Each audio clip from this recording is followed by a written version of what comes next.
I believe that we have been poisoned for quite some time, and that there is an underlying effort, so to say, to kind of homogenize the polarity of masculine and feminine essence. And when you're like fighting a battle inside, right, when your body is at war with itself, so to say, how can we feel related and connected to others? I think that it started with the separation of women from the household, empowering us to like go and get in the workforce. And I don't know, wow, I feel like I kind of got brainwashed because I was totally that person, like, yeah, independence. And again, like, I just want to like go live on a farm and homestead now.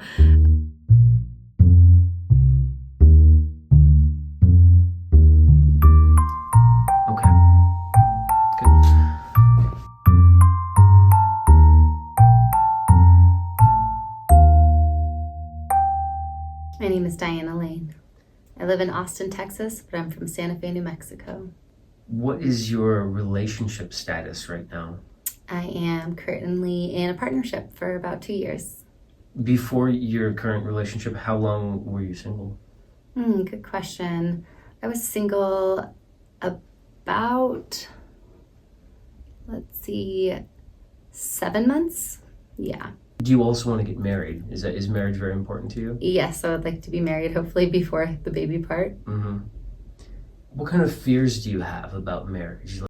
I grew up in a single parent household, so I think part of the reason that I hadn't gotten married up to this point was that I was worried about being like a single parent divorcee. So I'm really worried, and I have a fear that I'm going to get married and it's not going to work out. Would you say that you have had challenges with relationships because of being raised by a single mom?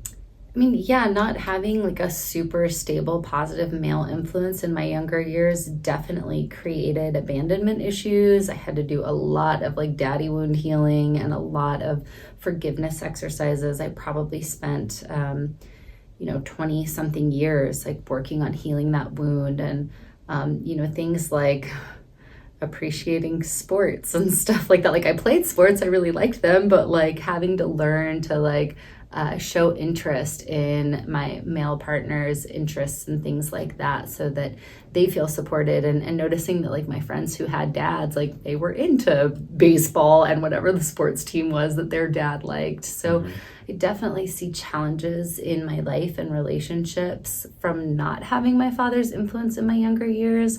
But we actually reconnected a few years ago. We had kind of had little bits of weird relationship stuff when we were younger. Like, I met him when I was 9, and it was my first time meeting him as, a more cognitive being.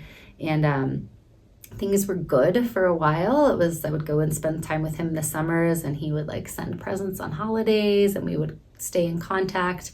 But when I became a teenager, like all bets were off. Like, I went through all that crazy hormone stuff. He had no idea what to do with me. I had been raised very independent. And he was really trying to create the masculine structure in my life. And so I, of course, was defiant, and, they had their wounds and triggers. So from about 12 to like 19, we weren't really in contact again.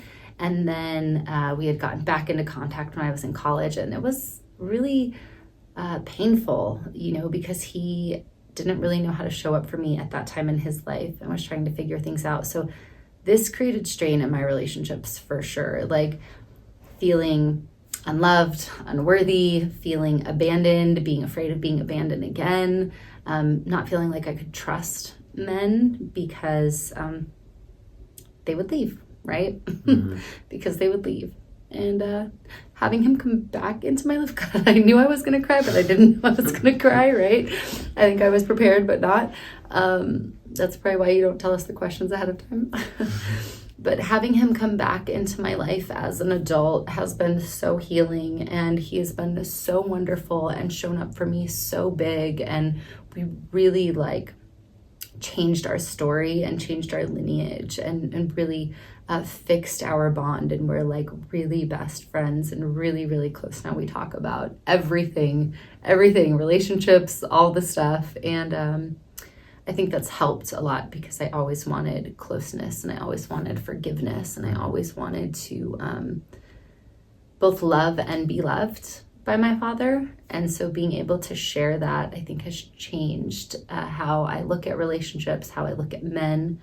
I had been very much in more trust, right? In learning to be more trusting around men and with men even before he came into my life. And this just like really reassured me, that usually it's, I think as women, sometimes we can think it's us, right? And we all have our shit, don't get me wrong, we all have our stuff, but he took so much ownership over not being able to show up for me. And I think that took a lot of pressure off my relationships and off that abandonment wound of feeling like men just wouldn't show up. How vital was it for him to come back in your life for your healing? I think it would have been very different. That's a really good and deep question. I think it would have been very different, like the process of totality and acceptance and like healing would have still been more of this like solo journey where it's kind of like, okay, well, I can do it on my own, right? Like I can be independent, I can pick myself up, I don't need him, right? Like there would have maybe still been like maybe an undertone of bitterness there, right? And bitterness from hurt, right? Really from hurt. And I'm sure I would have still healed. Like I had already done so much healing, even up to the point where he came back into my life at 19. And then again, around 30, I think 32. So I had already done a lot of work. And of course, like I would have continued on that path of self-confirmation, of, self-completion, and to know that like, there's no point in holding on to the bitterness. I mean, the hurt will remain, but forgiveness is just as much for me as it is for him. And so even if he hadn't come back into my life, I would have found acceptance. It just sort of looked very different. Mm-hmm. Yeah, it's hard to know. So you're in a serious relationship now. Yes. You would like to get married. Yes. And you'd like to have kids. Yes.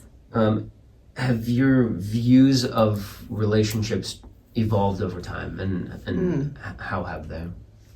Some things have stayed the same, right? There are some constants, right? Some basic necessities and needs that have to be omnipresent in relationships. But definitely the views of relationships have changed. The things that I'll tolerate, the ways that I show up, the things I expect have been ever evolving, right? I mean, there are things that I've put up with in past relationships that like I would never stand for now. And there's ways that I've been in past relationships that I would not show up in the same way from now. I've learned a lot, right? Each relationship is full of so many lessons and so much like evolutionary transformation. And I'd like to think that I'm getting better at it each time. I've definitely shifted my perspective on what's important in relationships. I think that maybe when I was younger, I was more laissez-faire in the past that now are just not a standard that I uphold in my relationships, or personal values and ways that I used to be, and more exploratory and more into like different lifestyle approaches that just don't necessarily fit who I am and where I'm at now. So I've definitely evolved, definitely grown, definitely matured and changed and gotten more clear about how I want to show up and how I desire my partner to show up. And things that just, that I would not stand for anymore. Is there anything that you would tell your 25-year-old self now from the things that you've learned? Always remember who you are, right? Remember who you are, your truth, and what you truly like deserve, to hold yourself and your partner to a really high standard of care and love and communication. Don't settle, right? Don't settle. There's times where I have settled and there are times where I have held on. I am notorious for holding on and wanting so badly to make it work, and sometimes self-sacrificing in those ways. Don't let anybody like dull your sparkle or make you feel less than, or treat you in a way that doesn't feel kind to your heart. How would you define femininity? I I really like talking about them in complement to each other. So I learned that masculine is the straight line and feminine is the curvy lines. And that really stuck with me. Whereas like the masculine container is this like structure and the femininity is this like flow. The other analogy is like the house, right? Like the masculine is like the structure of the house, and then like the feminine is all the decorations. So femininity has like a soft strength to it. It has a gentleness, but also like a mama bear ferocity. It is kind, and not that masculinity isn't, but it's definitely more of the nurturing approach to things. It's more emotional. Sometimes it's more colorful. It's more sensitive. Yeah. And then I imagine the next part is what is the masculine. So yeah, a little more.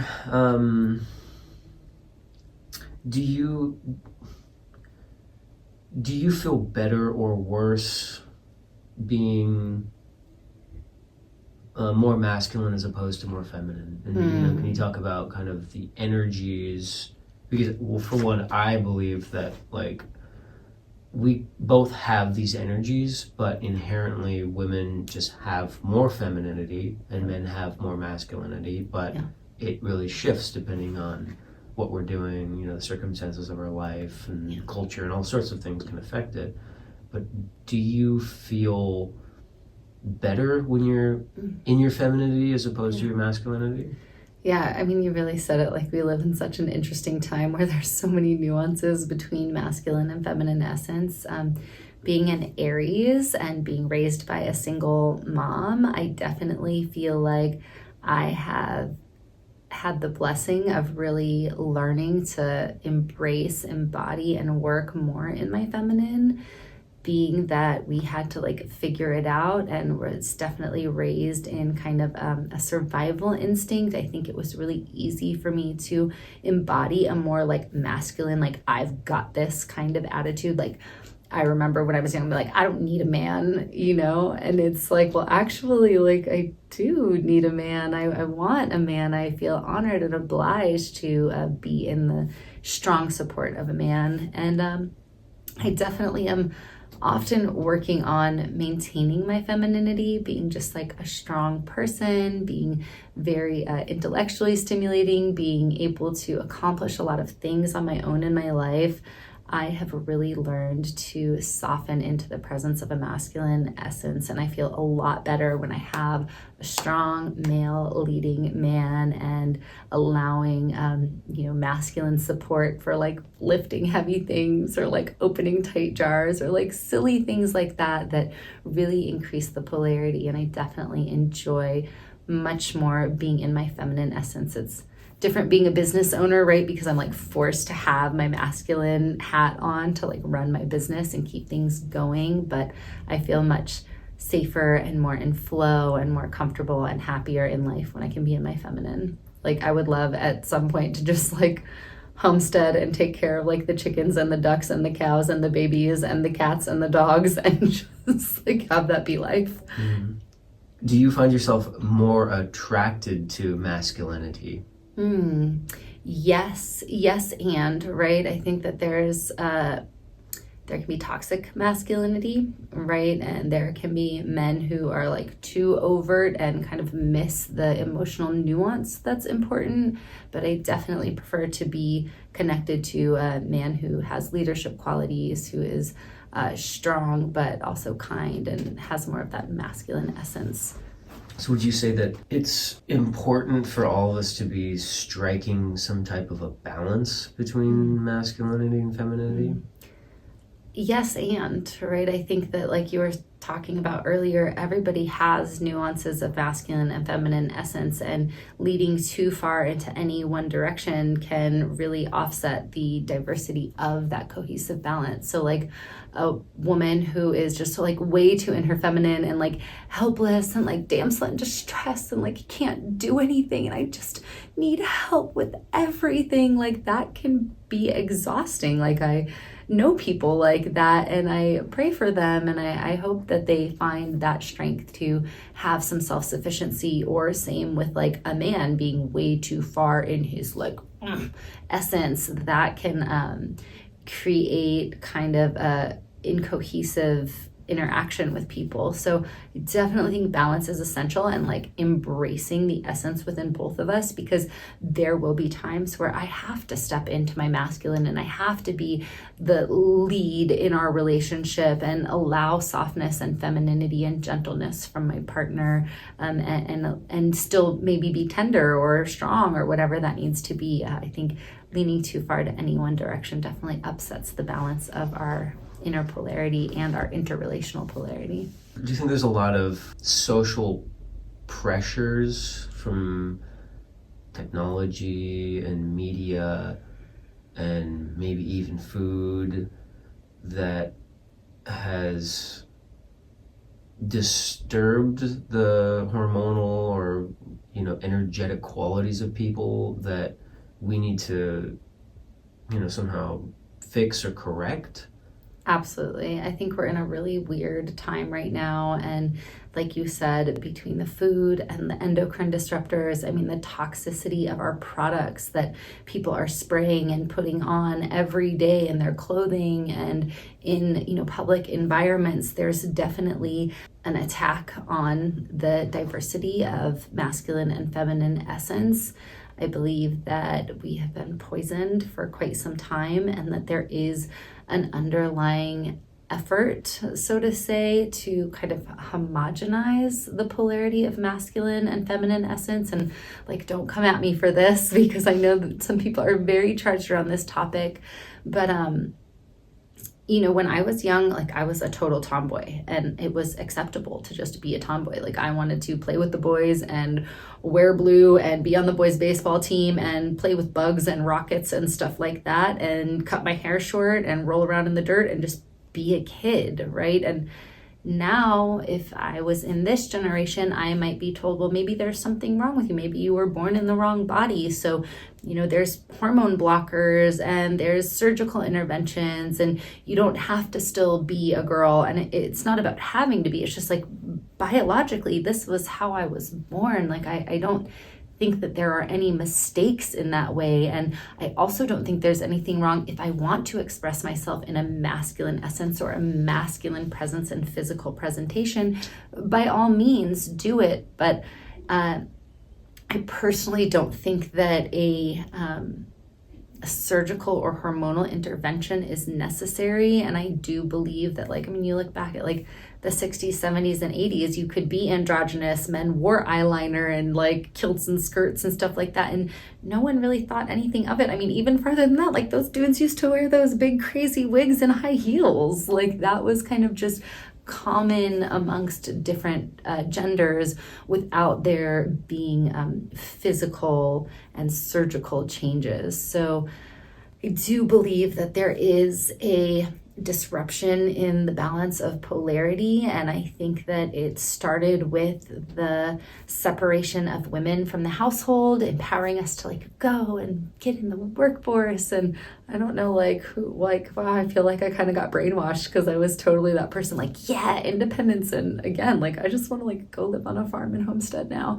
But I don't think there's anything wrong with the expression of different gender nuances within people. I just think that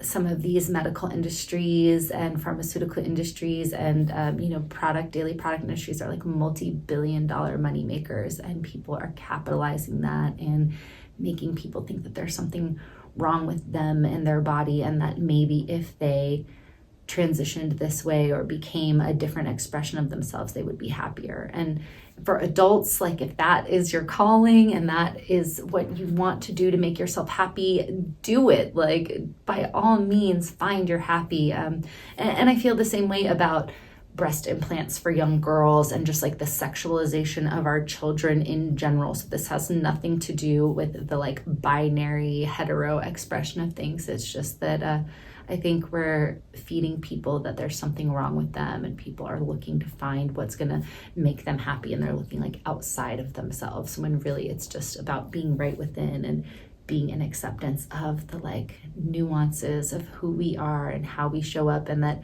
things are fluid, right? There is a fluidity of gender and expression. Like that tomboy in me, not very long later, would only wear dresses and was playing with Barbies and super feminine, and nobody was telling me that there was something wrong with me at the time. So beyond like the actual physiological changes from endocrine disruptors in all of the toxic products, I definitely think that there's like a psychological thing happening in society as well.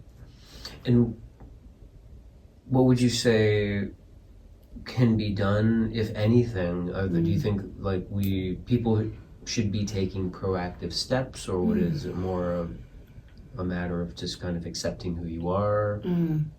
Yeah, that word acceptance is really essential. I think that the more we learn to support ourselves and each other with mental health efforts, the more we learn to vote with our dollars and not buy products that are full of like estrogenic enhancing toxins, the more we recognize that it's totally normal to like feel not normal in your body, especially in teenage years. Like what a crazy time. Hormones are so weird.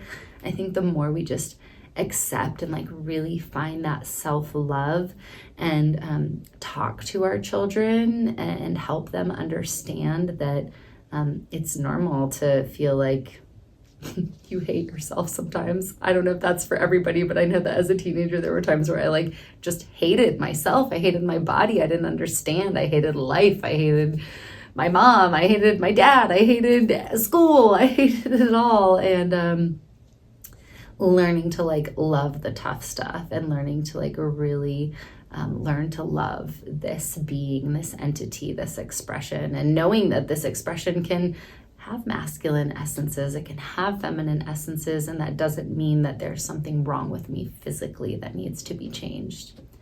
Acceptance is the key, and learning, like education, learning about the toxins, learning about how these fragrances that we're spraying on our thyroids, right, these synthetic fragrances are actually affecting our hormones, and the Glade plugins are actually like spraying carcinogens into the air, and the pesticides are decreasing testosterone. Like we really have gotten kind of far away from our sovereign and holistic selves. So I think the more we learn and the more we learn to love and love each other, that it'll just be better overall. How do you think these endocrine disruptors and these things that you just mentioned are affecting our ability to actually relate with each other and form healthy relationships? Yeah, I mean, toxicity is happening at the root level right now. We're inundated with heavy metals and glyphosate and all of these really like horrible physiologically modulating interventions. And I think that it's making it harder to relate to ourselves. I think it's making it harder to relate to each other. When you're like fighting a battle inside, right? When your body is at war with itself, so to say, how can we feel related and connected to others? And I think it's very omnipresent when we see the rise in diseases amongst children, when we see the obesity epidemic that is rampant across America, when we see people eating foods that they are not even aware of that they're allergic to. My favorite thing is like I love like super silly reality TV shows because I like watching the psychology of humans and just how vulnerable people are. And I'm telling you, next time you watch one of these shows, pay attention. Everyone's good. We're all getting along. Everybody's fine. The men, the women, everyone's chill. They go and they eat dinner and they usually eat like pasta or pizza or something like that. They have alcohol and then everybody's fighting, right? Like it's literally the effect of these food allergens on our neurological senses. Mm-hmm. So I think at a base level, it's changing how we communicate. Definitely the shift in hormones is changing how we operate as sentient beings. And when we're sick, right? When we're sick inside, even if it's like a subclinical sickness, we're definitely not showing up as our true selves. And so everything from like communication to how we feel in our bodies, to fatigue, to low-lying anxiety, to the ADHD that makes it hard to pay attention to each other for more than 3.5 seconds, because that's about how long you have to capture somebody's attention. All of these things are omnipresent, especially in the Western world right now. And I think as we see more shifts and more changes back to whole foods, not the store, but the actual whole foods, but as we see more shifts and changes back to nature and getting some of these toxic dyes and preservatives out of our system, that people will be different in how they show up and how they express themselves. The advent of television movies being relatively new, how do you think that impacts our psychology and our ability to, form healthy relationships? Like anything, they can be used for good or for evil, right? I think that in some ways, the presence of television and movies and things like this can in some ways be unifying, right? You have your friends over for movie night and it's really fun, or like Game of Thrones watch parties, right? These things can be really connecting and can be really unifying. And there are messages and shows, programs, right? Programming our mind that have positive intentions and that are helping people transform and be better humans and relate to each other more intentionally. And then there's stuff out there that's just like straight brainwashing, right? There's subliminal messaging happening. There's colors that they're using. There's studies that they're doing where there's a kids show out there. I won't name it because I don't want people to come after me, but there's like a kids show out there where they are actually studying where children's attention starts to dissipate. And so then they put in a bright color or a bright sound or something to like recapture the child's attention so that they stay focused. So there's a light side and a dark side to this, right? There's really cool things that we can learn from TV and from movies. And then there's ways that it's an outlet, which like, I know for me, my life is really busy. So sometimes like coming home and just like watching Love is Blind or something like that is really a nice way to just defrag a little bit. But it can also become consuming. It can also become very isolating and separating. Like, maybe sometimes you share that with your partner and you watch a show together, or maybe sometimes we use it as a way to like check out. So I think it's all about intentionality and what we're watching, how we're watching, and why we're watching. Do you think that our society has become overly sexualized? Oh, this is interesting. I think there's an over and an under sexualization at the same time, right? We've lived in some sexual suppression that I think has created this kind of like undertone of like nefariousness with sexuality. You go to some other cultures, like in Amsterdam, for example, where there's a red light district and you can go and get all of your worldly pleasures met in one area, and it kind of changes the charge around sexuality where it's more accepted, I guess. And you see this especially in Austin with like the Tantra movement, right? There's a lot of people really reclaiming their sexual sovereignty, but just like the pendulum with anything, that can go overboard too, where there are people who their whole identity is based on the sexualization of how they show up on social media and the clothes that they wear and the things that they say, and they're going to all these play parties and stuff like that, and more power to them if that is really like filling their heart and soul. But I think that sexualization can sometimes come from a place of lack and a place of abandonment wounds, right? And a place of wanting to feel wanted. And I think that having a healthy balance is really important. Like, you shouldn't suppress sexualization because it's beautiful and it's sensual and it's sacred. But if it's used in a way to manipulate or to garner attention in an unhealthy way, that it can kind of swing the pendulum into a not as sacred expression of sexuality. Do you think it's natural for men and women to be in a relationship together, or do you think some people are better off remaining single their whole lives? There's a lot of research about how loneliness is the silent killer, right? That living in solitude can create a lack of desire to thrive and to be alive. I do think healthy relationships and healthy partnerships are very life-giving, and I think that we probably do better in relationship and in community. I don't always necessarily think it needs to be between a man and a woman, right? I totally understand that there's preferential experiences for many types of sexuality. I definitely think that being in partnership and in community is healthier for us, for our mentality, for our spirit, for our soul. I can also value solitude to some extent, but I think that maybe sometimes it can feel like there's less to live for if we don't have, a partner or family or something that is, helping keep us here, I guess. Mm. Do you personally know many people that struggle to find a relationship? Definitely. I know people that struggle to find relationships at all sorts of different ages. I know that as we get older, it can be more challenging. And at the same time, I know plenty of people in their 20s, 30s, and 40s who have challenges with relationships. I think we're in a very overstimulated era where swipe culture is real and there's 1,000,001 different options and you can meet people from all over the world, and it's easy to be like, nope, next, like moving on, that person didn't meet this one standard, and so I'm gonna go out there and find somebody else. It can definitely be harder to create relationships, to maintain them. And I think that the Me Too movement was very powerful for women, but I also think in some ways it really emasculated men and made men more afraid to hit on a woman or more afraid to connect with a woman. And people are really up in their feels these days, and there's nothing wrong with that.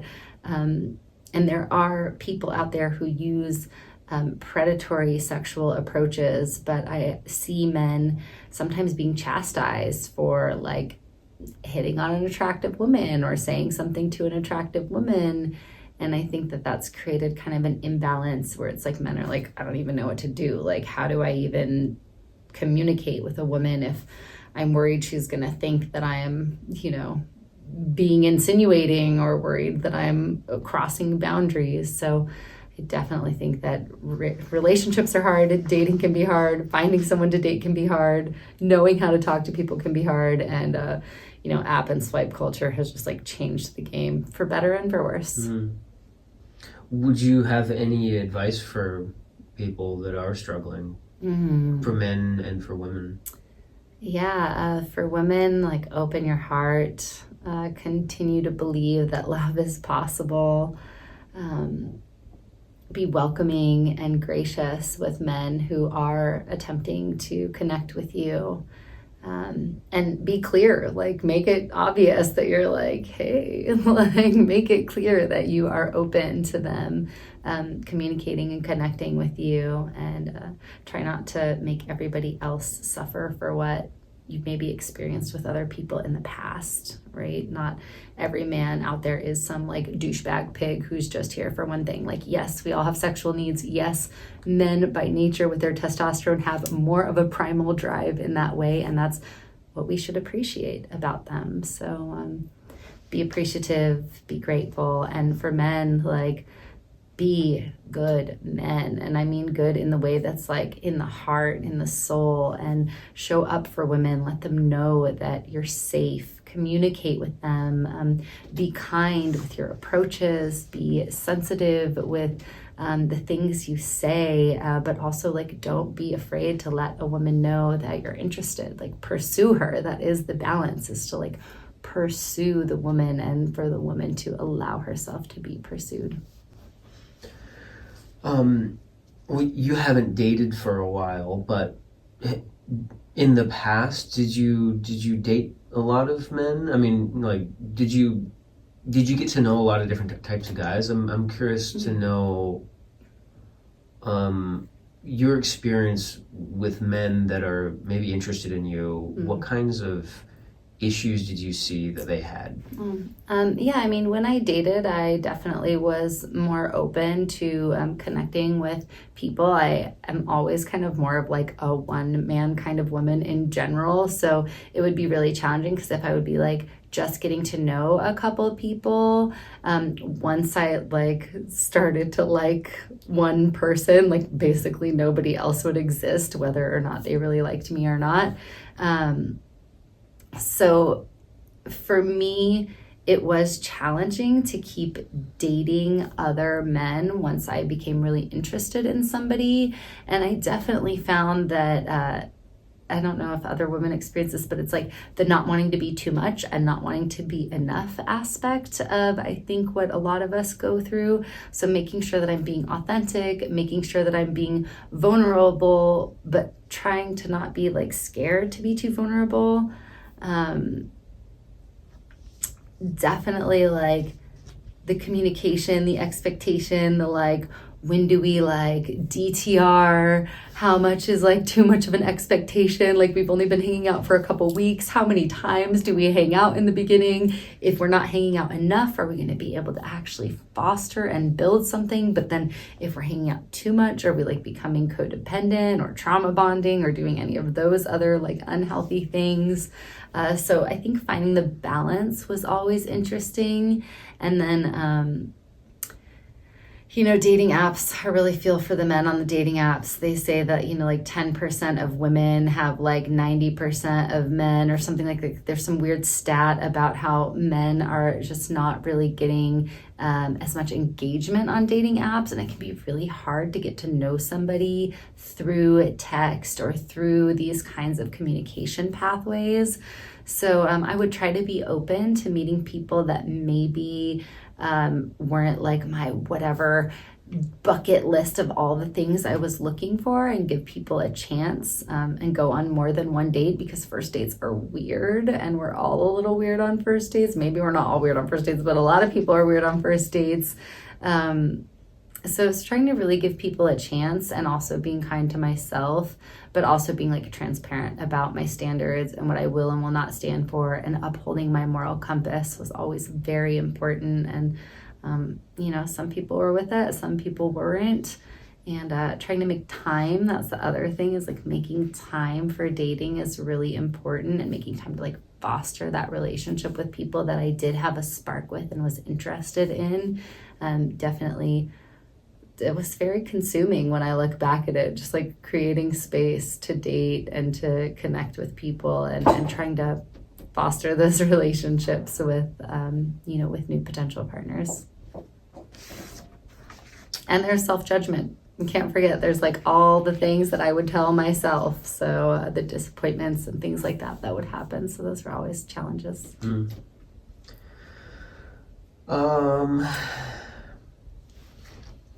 When I say traditional values, what do you think of?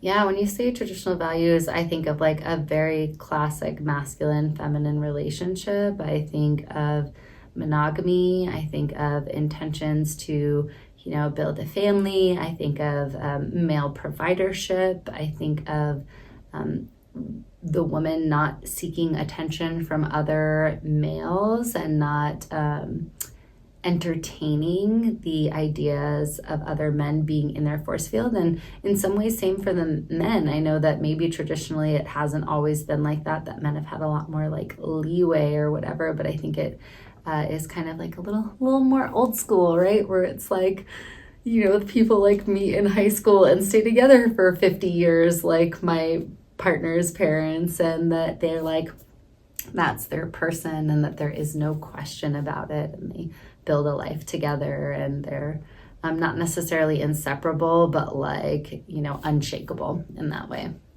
Why do you think many of the traditional values of marriage and family were not working and had to be changed?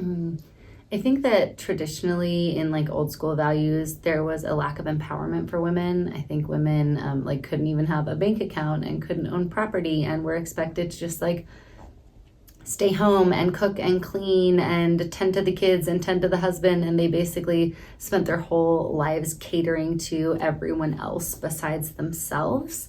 And I think that lack of equality, for no better word, really created an imbalance in what true partnership can look like. So while some traditional values are still very helpful, I think having a true partnership where it's like, no, like the woman should not be the only one cleaning the house. Like that doesn't make sense. So like you're just going to make a big mess and then you're just going to leave it for me.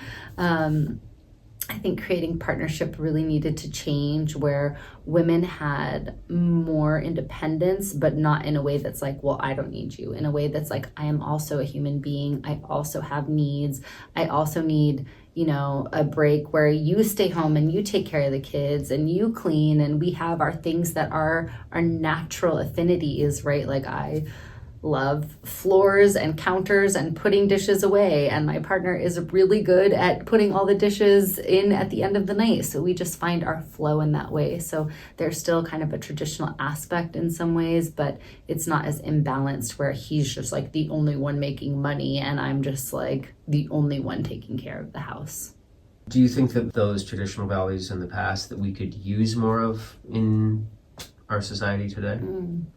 I think like the nurturance of how women were traditionally like more nurturing for the home, more like tending to some of those things is really helpful and really valuable, but not in a way that is necessarily imbalanced. And I do think men still being in that masculine providership creates a safe container for women to be more of like the community connector and the dream builder and the one like who has more of that softness, so that the woman doesn't have to be like hard and on the go all the time and like trying to like always make things happen.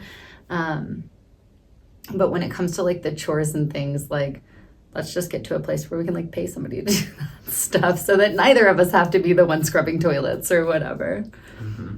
And let's do that together, right? It doesn't have to all be on him or all be on her. Mm-hmm. Do you want to tell everyone what you do? Yeah, so I mostly work with stressed out and busy entrepreneurs dealing with a digestive dysfunction and adrenal fatigue. I'm an acupuncturist, an integrative health practitioner. I also host a lot of really fun events, so I love bringing people together and supporting community. They used to be mostly women's events, and now more co-ed events to just help us balance that polarity, to have the divine masculine and feminine in co-creation together. And how can people find you? Yeah, you can find me on socials, Moon Medicine Magic on IG or Diana Lane on Facebook, or moonmedicinemagic.com for my practice.